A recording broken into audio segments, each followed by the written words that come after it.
On va ouvrir la Bible ensemble, si vous voulez bien. Je salue donc les internautes, que Dieu vous bénisse également. On va ouvrir la Bible dans la première épître de Paul aux Thessaloniciens, d'accord? Chapitre 2. On va lire du verset 1er jusqu'au verset Thessaloniciens. Première épître de Paul aux Thessaloniciens, chapitre 2, verset 1er à 2. Vous savez vous-même, frères, que notre arrivée chez vous n'a pas été sans résultat. Après avoir souffert et reçu des outrages à Philippe, comme vous le savez, nous prîmes de l'assurance en notre Dieu pour vous annoncer l'évangile de Dieu au milieu de bien des combats. Amen. Nous aurons l'occasion de lire d'autres versets dans ce même chapitre. C'est pourquoi il est important que nous puissions laisser notre Bible ouverte ou bien marquer la page de façon que vous puissiez suivre la prédication. J'aimerais, comme d'habitude, laisser un titre à mon message. Et le titre pour vous ce soir, c'est « Les résultats positifs de l'épreuve ». Je répète, les résultats positifs de l'épreuve. La pensée que j'aimerais développer avec vous est celle-ci. L'épreuve que connaît l'Église et qui est permise par Dieu est suivie de résultats, mais de bons résultats. Amen, de bons résultats. Voici ce que dit l'apôtre à ce sujet dans le verset 2. Après avoir souffert et reçu des outrages à Philippe, pour vous annoncer l'évangile de Dieu au milieu de bien de combats. Paul, en effet, fut un homme qui a beaucoup souffert. Mais il va dire après. Cela veut dire qu'il y a un après l'épreuve. Un après la souffrance. Et dans ce texte, nous allons considérer cela justement. Paul a connu la souffrance. On aurait pu remplacer le mot souffrance ici par le mot épreuve. Avant sa venue à Thessalonique, accompagné de Silas, l'apôtre Paul a subi des outrages à Philippe. Et dans Actes, chapitre 16, du verset 19 au verset 24, la Bible montre qu'ils ont été roués de coups et ensuite jetés en prison. Le fait d'avoir chassé un esprit de python de la vie d'une femme qui était médium et qui, par rapport à ce mauvais esprit, avait pouvoir de deviner. Ce sont les personnes qui tiraient profit de cette entreprise, justement, qui ont porté plainte contre ces deux serviteurs de Dieu, Paul et Silas. Et ces personnes vont se retrouver en prison. Mais vous connaissez l'histoire, vous qui êtes des initiés à la Bible, en tant que chrétiens. Dieu a fait éclater sa gloire dans cette prison. La Bible parle des chaînes qui sont tombées du milieu de la nuit. Et il est dit que les portes des prisons s'ouvrirent. Parce que ces personnes étaient dans l'adoration, étaient dans la communion avec Dieu, étaient dans la prière. Et l'épreuve, mes frères et sœurs, doit nous pousser à la prière et à l'adoration de notre Dieu, à une communion avec Dieu, car Dieu entend la prière. Et qu'est-ce qui s'est passé? Non seulement que ces personnes ont été délivrées, mais Dieu a permis que le gardien de prison et toute sa famille se convertissent à Jésus. Qui aurait pu imaginer qu'une telle épreuve devait se terminer par de tels prodiges, de tels miracles? Ça, c'est notre Dieu. Amen. Après la souffrance, il y a la bénédiction, il y a la grâce de Dieu, il y a l'intervention de Dieu, il y a le miracle de Dieu à cause de la prière de celui qui est éprouvé. Paul parlera aussi des combats qu'il a connus à Thessalonique. Juste avant, c'était à Philippe. Dans cette ville, Paul et ses compagnons d'œuvre ont reçu les mêmes attaques qu'à Philippe de la part des Juifs. Savez-vous pourquoi? Parce que tout simplement, ils avaient prêché dans une synagogue à Thessalonique. Et c'était le jour du sabbat. Vous avez cette information dans Acte 17. Et accuser faussement le fait d'avoir prêché l'évangile. Et Paul a souffert également la séparation physique d'avec ses frères et sœurs de l'Église. C'est ce qu'il dira au verset 17 du texte que nous avons pu lire ensemble, 1 Thessaloniciens chapitre 2. Il dit ceci: pour nous frères, après avoir été quelque temps séparés de vous, de corps mais non de cœur. On peut nous séparer, l'épreuve peut nous séparer les uns des autres de corps, mais le cœur y est. Alléluia! Le cœur y est. Et je pense que vous étiez avec vos frères et sœurs pendant cette période de confinement, non pas de corps mais de cœur. Le cœur y était. Et pour dire ceci, Paul va parler de ce vif désir qui était dans son cœur de pouvoir se retrouver parmi ses frères et sœurs de Thessalonique. On peut dire que cette pandémie que nous connaissons encore actuellement, malgré le déconfinement, est pour nous, chrétiens, une épreuve sans précédent. Jamais l'Église n'a connu un confinement d'une telle envergure. Que dis-je? Le monde entier même. Tous les habitants de la terre. Et ceux qui ont connu donc des périodes difficiles, ceux qui sont plus âgés que nous, en ont témoigné. Mais après l'épreuve, il y a la bénédiction, je le répète, ou bien les résultats positifs, après avoir souffert. Je peux parler de ces résultats comme étant le fruit de la prière. Voici les paroles de Paul, ou bien son bilan, au verset 1er. Vous savez vous-même, frères, que notre arrivée chez vous n'a pas été sans résultat. Il y a eu une épreuve. Il a été jeté en prison. Il a été malmené. Il a été séparé de ses frères. Mais il va parler de son arrivée et il va parler de résultats positifs. Amen. Cela m'amène à dire que quelque chose s'est passé dans l'épreuve. Il y a eu une recherche de Dieu, une communion avec Dieu. Et moi, je suis conscient que ce temps d'épreuve, je dirais entre guillemets, de confinement, a été pour chacun d'entre vous un temps de recherche de Dieu par rapport à la méditation de sa parole, à la prière, à la louange, à l'adoration.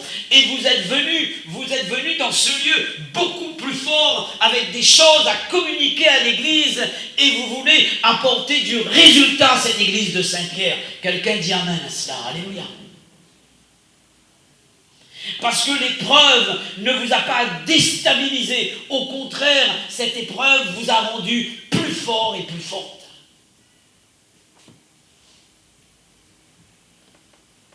Dans 1 Pierre chapitre 1er verset 7, nous lisons ces paroles.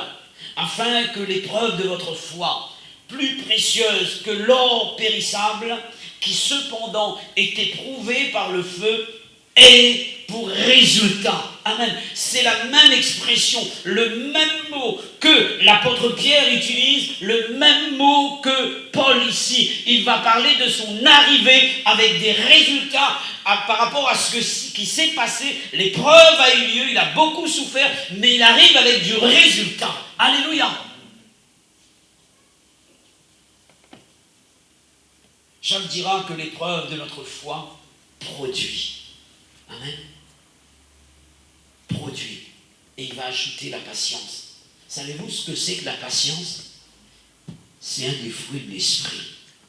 Une partie des fruits de l'esprit. Parfois, nous ne manifestons pas le fruit de l'esprit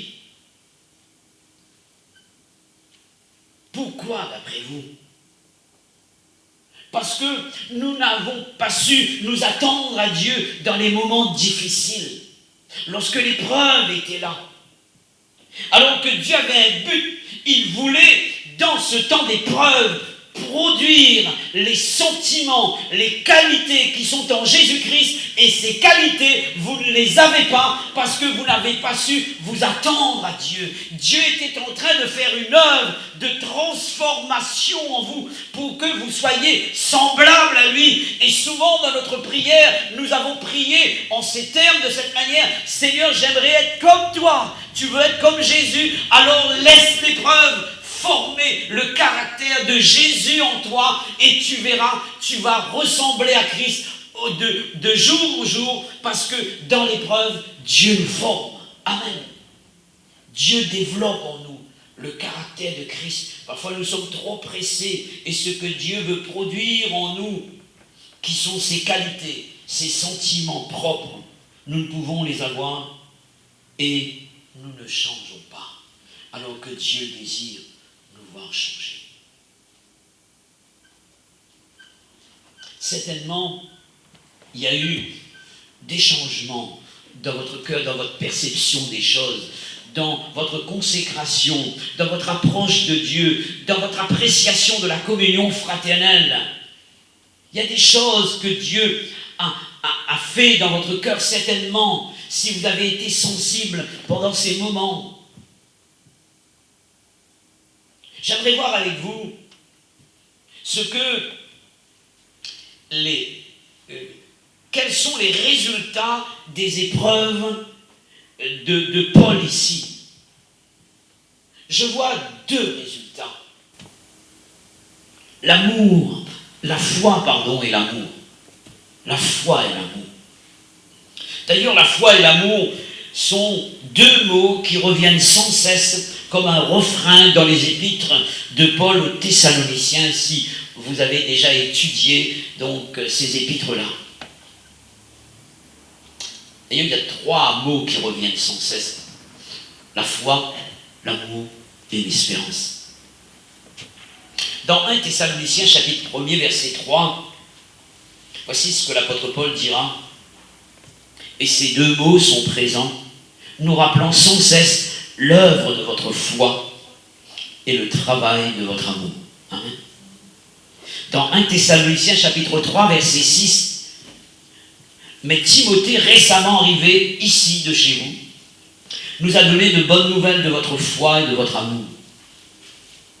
Dans 2 Thessaloniciens chapitre 1er verset 3, nous avons ces paroles: nous devons, frères, rendre continuellement grâce à Dieu à votre sujet, comme cela est juste, parce que votre foi fait de grands progrès et que l'amour de chacun de vous tous à l'égard des autres augmente de plus en plus.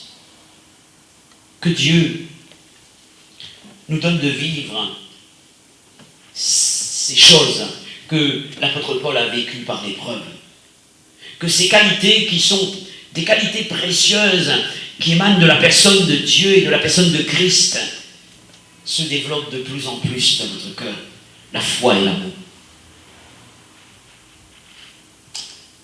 Nous n'avons pas ici, bien entendu, une liste exhaustive de tous les versets qui nous parlent de ces deux grâces dans les épîtres de Paul Thessaloniciens, mais je crois que ce qui est à retenir ici, c'est que ces deux qualités sont les résultats de l'épreuve que le chrétien pourrait connaître. Parce que l'épreuve est formatrice. Amen. La souffrance est une école de Dieu. La souffrance est une école de Dieu. Et souvent nous apprenons des choses par la souffrance. Jésus a appris les choses et il a appris l'obéissance par les choses qu'il a souffert, la Bible dit. Et lorsque nous passons par des moments difficiles, la volonté de Dieu, c'est que nous puissions entretenir une véritable communion avec lui. Et beaucoup n'ont pas compris cela. Et alors ils ne voient pas Dieu. si l'épreuve est là, le problème est là, la difficulté est là, nous fuyons au lieu de nous réfugier en Dieu, alors Dieu ne pourra pas nous façonner, nous modeler. Et nous allons rester comme nous sommes, avec notre vieille nature, avec nos mauvaises habitudes, avec nos mauvais désirs, avec nos penchants, et avec notre caractère même. Et jamais nous allons changer. Dis-moi qui tu fréquentes. Je te dirai qui tu es. Fréquentes-tu Jésus? Alors c'est tout à fait normal que tu parles comme lui, que tu penses comme lui, que tu agisses comme lui, que tu aimes comme lui, que tu pardonnes comme lui, que tu parles comme lui. Une précision que j'aimerais apporter concernant la foi et l'amour, d'après le texte que nous avons pu lire ensemble, c'est que ces deux qualités sont associées à la prédication de la parole de Dieu, pour l'apôtre Paul. Et concernant la foi, dans le verset 2, il est dit ceci: après avoir souffert et reçu des outrages à Philippe, comme vous le savez, nous avons pris de l'assurance en notre Dieu pour vous annoncer l'évangile de Dieu au milieu de bien de combats. Amen. L'apôtre Paul va parler de l'assurance. Dans une autre version, il est dit ceci: Dieu nous a donné toute l'assurance nécessaire pour vous annoncer au milieu d'une grande opposition la bonne nouvelle qui vient de lui. L'épreuve a donc permis aux apôtres, et notamment à l'apôtre Paul, d'annoncer la parole de Dieu avec plus d'assurance, et je peux remplacer le mot assurance par le mot foi, car la foi est une ferme assurance des choses qu'on espère. L'épreuve a permis à Paul et à tous ses compagnons d'œuvre d'annoncer la parole de Dieu avec assurance.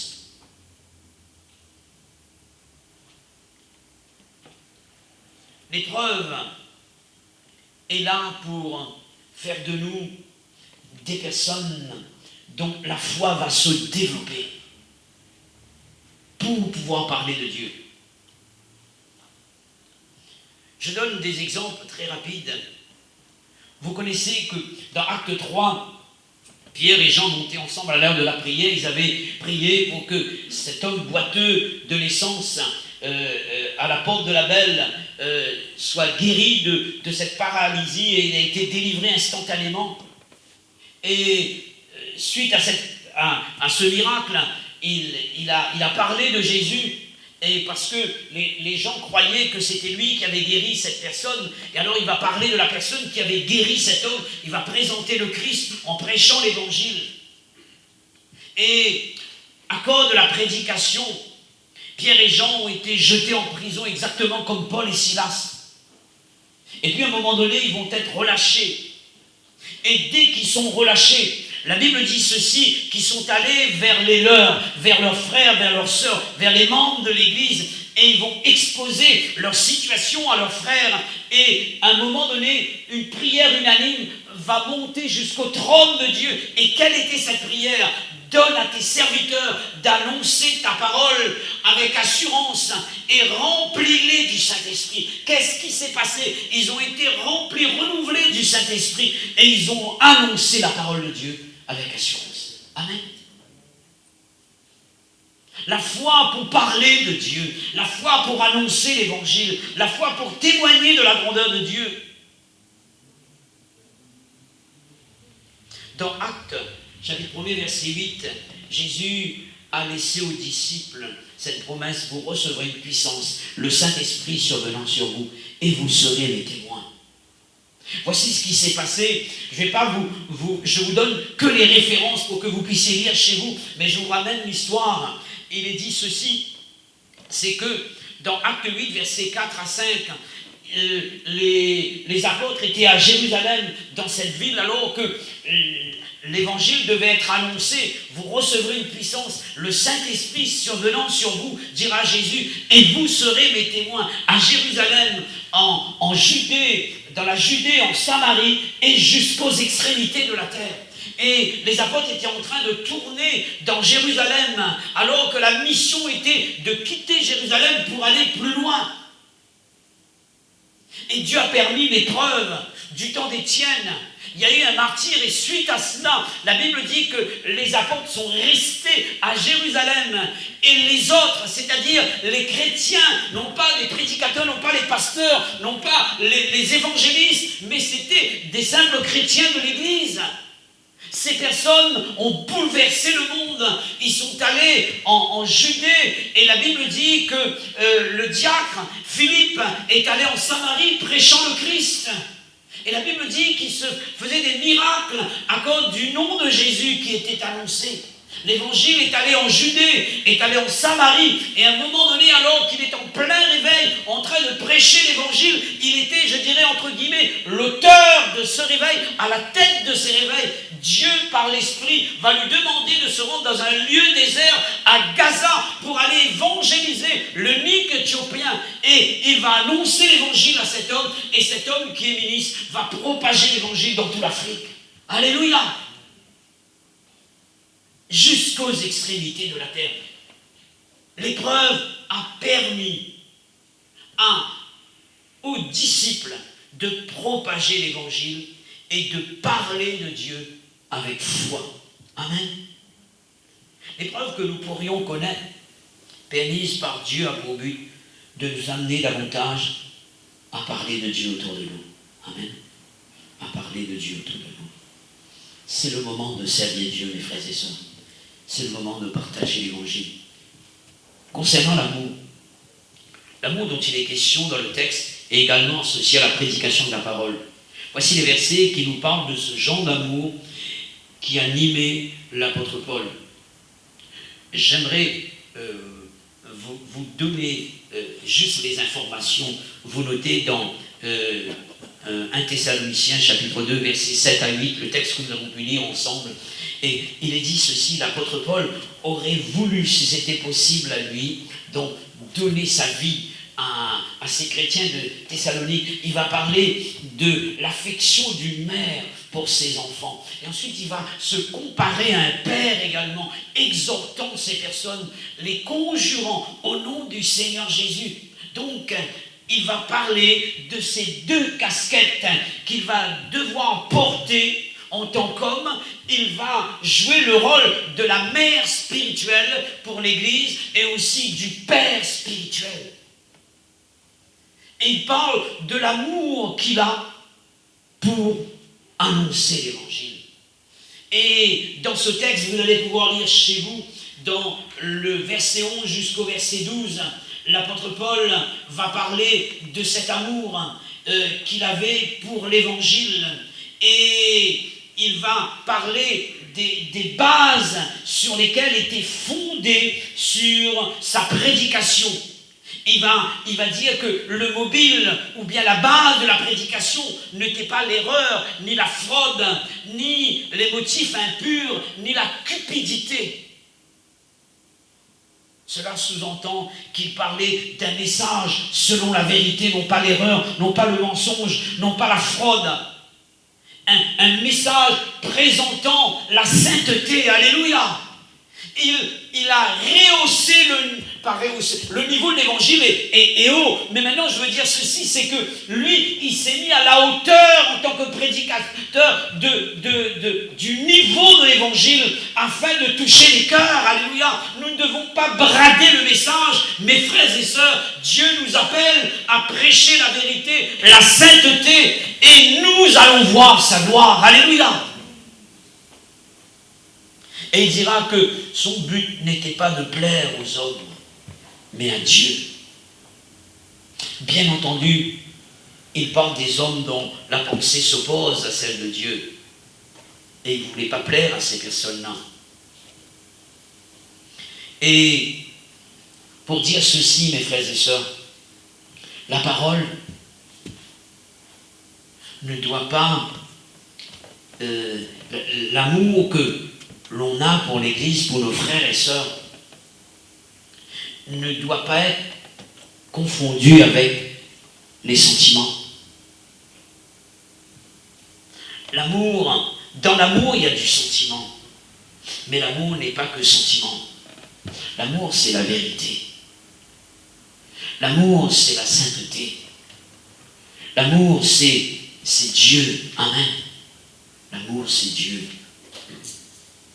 Et lorsque je lis ce texte, vous allez pouvoir méditer sur ce texte chez vous. Je vois que le résultat est là. Le résultat est là. Et la Bible dit qu'au verset 13, que ces chrétiens de Thessalonique ont reçu la parole telle qu'elle l'était. C'est-à-dire véritablement comme étant la parole de Dieu, non pas la parole d'un homme. Et les fruits sont là. Je lis avec vous dans le verset 14, s'il vous plaît, 1 Thessaloniciens, chapitre 2, verset 14.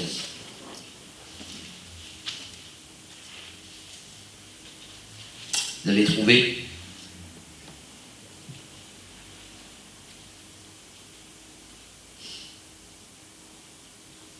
Car vous, frères, vous êtes devenus les imitateurs des églises de Dieu qui sont en Jésus-Christ, dans la Judée, parce que vous aussi, vous avez souffert de la part de vos compatriotes les mêmes maux qu'ils ont souffert de la part des Juifs. Et je lis le verset 19 également. Qui est en effet notre espérance, ou notre joie, ou notre couronne de gloire? N'est-ce pas vous aussi, devant notre Seigneur Jésus, lors de son avènement? Oui, vous êtes notre gloire et notre joie. Alléluia. Et la Bible dit ceci, donc les fruits sont là.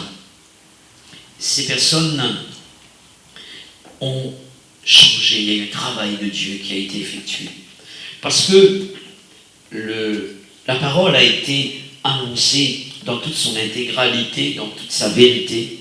Il y a eu la main de Dieu qui a accompagné la parole. Et nous voyons le résultat ici. Les fruits sont là. Ces personnes sont devenues des imitateurs des autres églises. Qu'est-ce que veut dire le verbe devenir? Passer d'un état à un autre. Il s'agit d'un changement. Je crois que la parole change une vie. Je crois en cela. Je crois que la parole transforme les cœurs. Je crois que lorsque la parole est reçue, alors elle apporte du divin dans le cœur de chacun.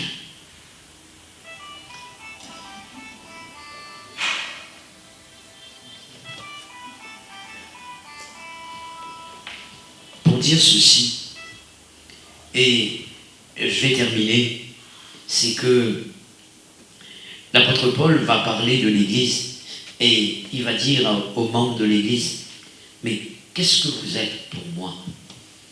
Vous êtes ma joie, ma couronne et ma gloire. Amen. Vous êtes ma joie, ma couronne et ma gloire. Et je pense que lorsque nous sommes remplis d'amour et que nous prêchons l'amour, nous prêchons aussi la foi, l'amour dans la vérité, la foi, alors les résultats sont flagrants. Il y a un lien qui nous unit avec nos frères et sœurs. Et être chrétien, mes frères et sœurs, n'est pas un titre, mais une vie qui témoigne d'elle-même. Lorsque nous considérons le début de ce livre, la Bible dit qu'on raconte à votre sujet votre conversion, de sorte que personne n'a pas besoin d'en parler. Quand Dieu touche un cœur, le chrétien n'a plus besoin de dire « il est chrétien » ou bien qu'il va à l'église. Ça se voit. Même s'il ne le dit pas, ça se voit. Parce que la Bible dit ceci: Christ est ma vie. Et la vie, l'apôtre Jean le dira dans sa première épître, a été manifestée. Le verbe manifester veut dire se rendre perceptible. Les gens doivent voir la vie de Christ à travers l'Église. Amen. Alors, frères et sœurs, même si les temps sont difficiles, même si nous n'avons pas toute la liberté, entre guillemets, pour pouvoir faire les choses comme auparavant, ne cessons d'avoir relation avec Dieu et permettons à Dieu d'apporter les transformations nécessaires dans nos vies afin de gagner un plus grand nombre autour de nous. Recueillons-nous un moment et bénissons Dieu. Alléluia. Merci pour ta parole.